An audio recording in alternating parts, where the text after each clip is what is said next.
Hello and welcome back to Bursting into the Scene, episode number 4, and today we're going to be decoding the football business model.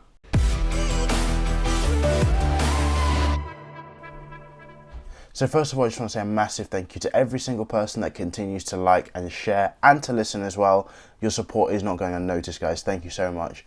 I'm really enjoying these podcasts at the moment, and I'm glad to see that you guys are doing so as well.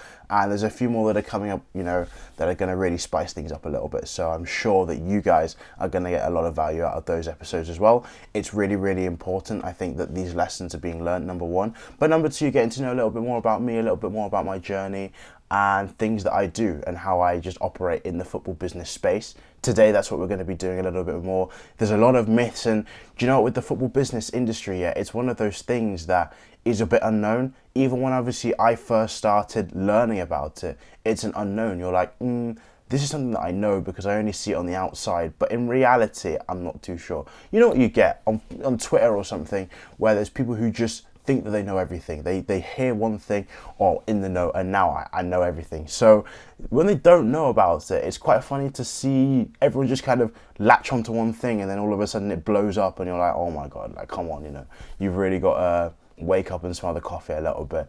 But I think what's important to know and understand is that football business and sport business in general is not too difficult. It's not too complex and not too different to that other business, but it has got some differentiating factors.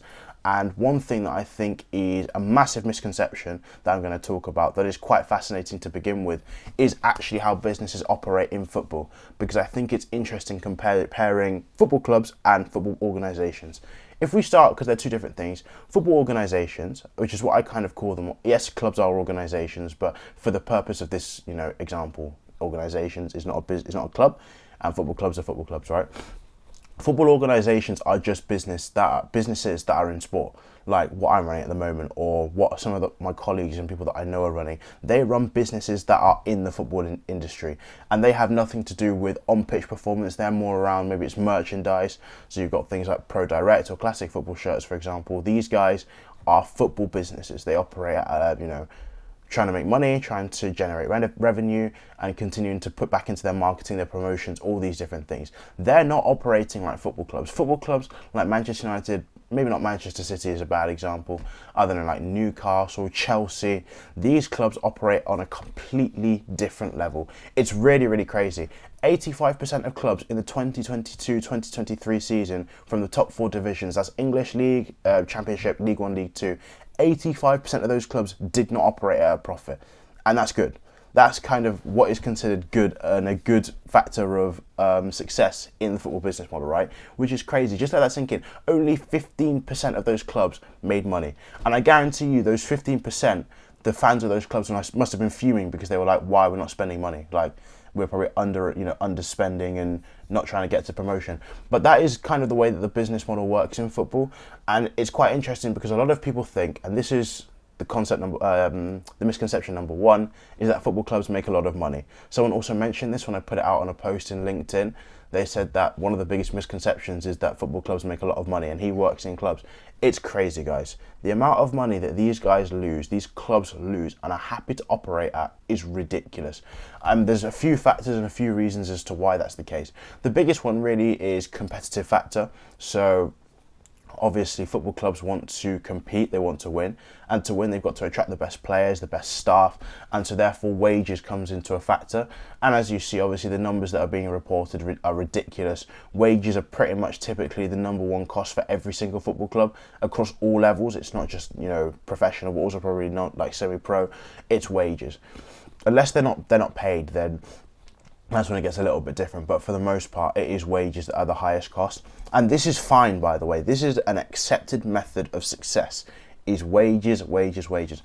And, Manchester United, for example, they're probably the best example case of overspending on wages that have been demonstrated in the last 5 to 10 years in football. They have operated at such an expense to paying players so much money, and sometimes players that don't really justify that level of money.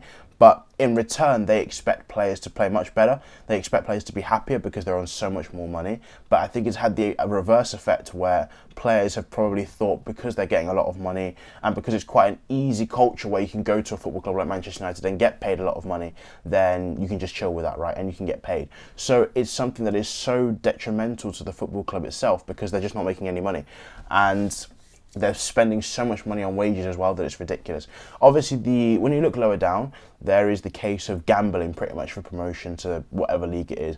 And so you have to take a massive risk. Derby County took that risk in 2019 where they basically overspent on wages and better players than maybe their finances could attract at a shot of getting into the Premier League. And if they had got to the Premier League, Derby County would have been probably okay, because obviously they would have got the parachute payments, they would have been paid, so they would have been fine, and there wouldn't have been an issue. But can you imagine a business gambling over 1 year by overspending well beyond their means to try and get back a bit of revenue at the end of that year, and going beyond and going bust to try and make that happen, knowing that they could gamble that future? Because let's not forget, in football, it's a results-based business, but it's also meritocratic. So just because you spend all that money, it doesn't guarantee that you're going to get there. And Derby County found that out the hard way. In business, you can maybe control it a little bit more. I know there's things like the market and the industry and trends, but in reality, you still have that power to control your own business and control your own destiny. Whereas in football, the owners can't do that. It's about the players, it's about the 11 people every single week and the coaching staff and the manager that go out onto the pitch and then try to deliver that. So it's just such an example that obviously what happened to them is that they didn't get promoted. They lost, I think, the playoff final to Aston Villa. And then because they'd spent all that money on wages, they were at such a loss, they had to get rid of all those players, or else they wouldn't have been able to go day-to-day trading, and they went bust, basically. And it was a disaster. But those fans, you could say, will look back on that year and think, we had a great year, we had a good time, and we understood the risk that was taken. Now, in hindsight, it was a really bad idea. Obviously, they lost a lot of money, and it's really, really bad business. But if it had paid off and they got to the Premier League, people would be saying it was a masterstroke and a genius business move to gamble pretty much the entire future of the club on getting promoted. And that's not just Derby County. There are so many examples in football of clubs that do pretty much go down this model of let's gamble everything, let's go for it, and then what happens is that they lose out and really, really falter. So it's pretty mental, and it's such a misconception that people are almost surprised when clubs go into liquidation or they have to start selling assets or making people redundant, but that is literally just a result of the game.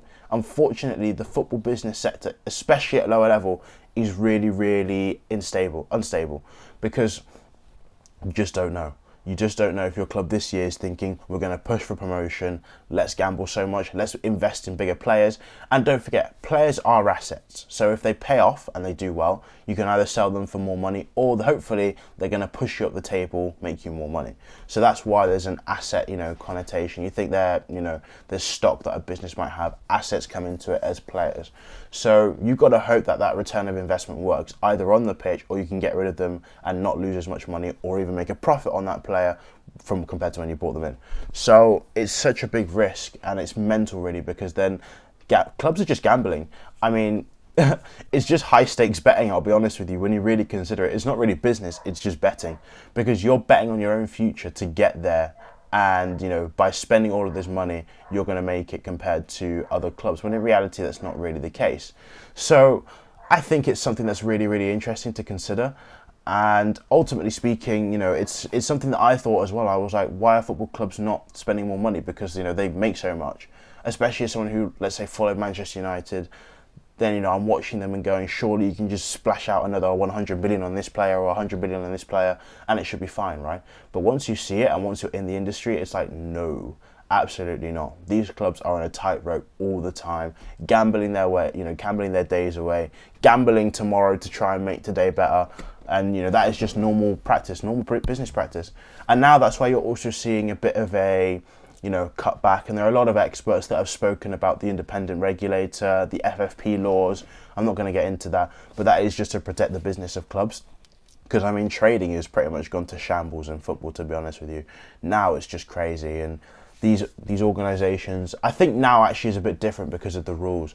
But if you think 2-3 years ago, it's mad, and that's why things like COVID happened, and obviously it impacted a lot of businesses. But lower down from the Premier League, especially, it really hurt a lot of football clubs because they don't get people in, and they gambled so much that they just ended up losing out so much money. So it was ridiculous, and it's ridiculous, the way that these clubs can operate and gamble their finances. But that's the game. That is the game, and that is misconception number one. Clubs make a lot of money. They do, but they also operate at more of a loss. The biggest misconception number two, incomes around player transfers.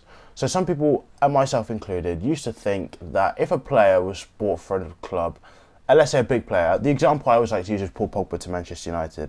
I feel like I've used that example quite a few times, especially in in an episode coming up. That one comes up again.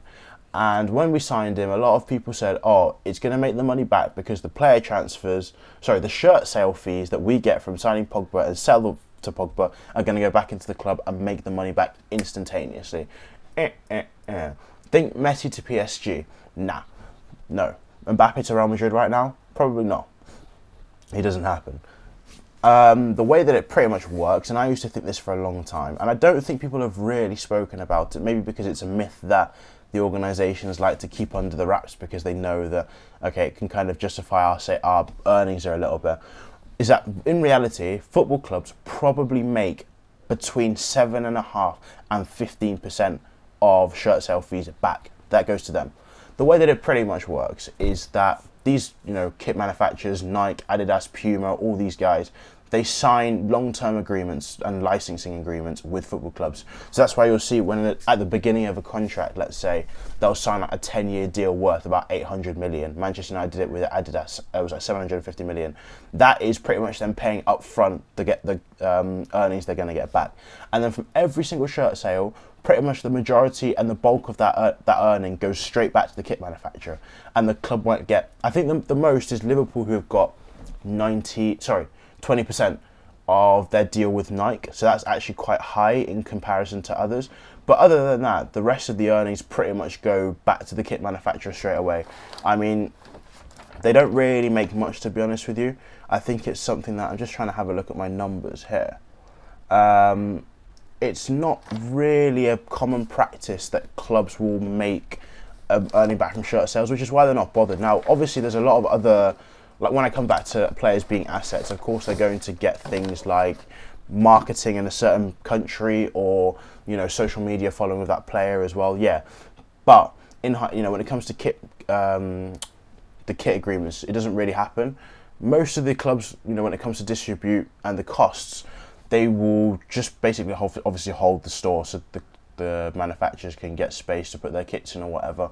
But then it doesn't really amount to much. It just ends up being a small proportion of what they're earning. So to them, it doesn't really matter. But obviously to the fans, on Twitter, I've seen so many debates where people are like, oh yeah, we've paid 100 million for Anthony, but all the shirt sales are going to come back and we're going to make that money back straight away.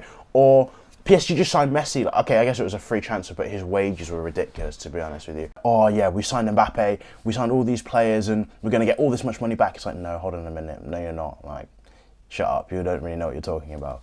But anyways, that's kind of a big misconception. So next time your club signs a football player for a lot of money, next time Man United fork out 100 million for the next centre-half or something like that, who's okay, and they're like, oh yeah, we're going to make it all back money from shirt sale revenues, you're not.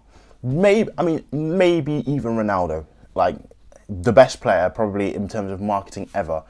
Maybe we might have made back some money from him, Manchester United, but I highly doubt it, because you think Nike would have 100% gone. No, it was an Adidas deal, wasn't it? They would have 100% gone, nah, bro, Ronaldo signing, we want the shirt sale numbers. You get out to Manchester United. You can have 10% of that. So even something like that, I got a Ronaldo shirt. I don't know where it's gone now. I think I've had it for ages. But I know, when he signed around Old Trafford, that was just everyone had a Ronaldo shirt. Pretty much everyone in Manchester for maybe a good year or two when he first signed had a Ronaldo shirt. I reckon even Man City fans had a Ronaldo shirt. Don't even lie. You probably did, because you're like, oh, he's in Manchester. I might as well just go and watch him. Oh, that was sick when Ronaldo was at Manchester United. The City was kind of booming at that time, really, because, it's such a big thing to come back. But they probably didn't make that money back from shirt sales, believe it or not.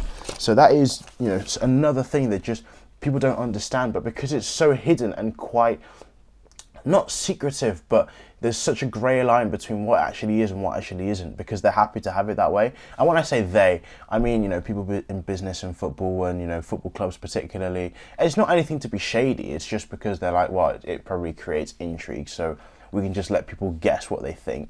And then if they guess wrong, it's fine because they don't really know what we're doing. And if they guess right, it's also fine because they know what we're doing, but we're going to do it anyways. So it doesn't really matter in that circumstance.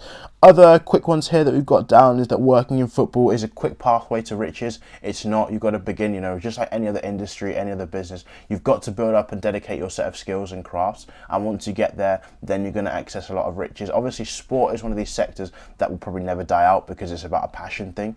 So you're always going to find business in sport. You're always going to find opportunities in sport, but you've got to take your time to build it up as well. We've got sports teams that made a lot of money. We've already spoken about that one. Sport management degrees aren't real or valuable. It's not true, because obviously you get an opportunity to learn your craft, to study it as well. So you have a better understanding of the overall landscape and picture of the sport management business. And whether that's in business, whether that's in coaching, whether that's in management or player care, whatever it is, it's a valuable thing to have. It's a valuable asset and knowledge skill to have that in your knowledge base. So that's really important. Sports betting, actually, that could be one for another day. One good thing about sports betting, I say one good thing, I know people love it and it's quite a difficult subject, is that it can help to identify match fixing patterns. So, these organisations can bet and go through and see, actually, this is a problem. That's why you've seen players getting caught, because of betting. They know kind of the metrics and all the algorithms and stuff like that. These organisations that offer betting sites up, that basically means that they can catch players out and it stops cheating. That's why you don't really see it much in the Premier League, I imagine. Well, you don't really see it anywhere, but I guess particularly here in England, where I'm from, and in other countries, you're going to get caught and it's going to be quite a big one. So there's quite not a lot of leniency when it comes to that, but that is a good thing of betting. And ticket sales are the primary source of revenue. Not if you're a Premier League club. That's the last one. I'm going to leave it at that. Thank you very much for listening. I really hope you enjoyed this episode, and we look forward to bringing you more in episode number 5. Take care and goodbye.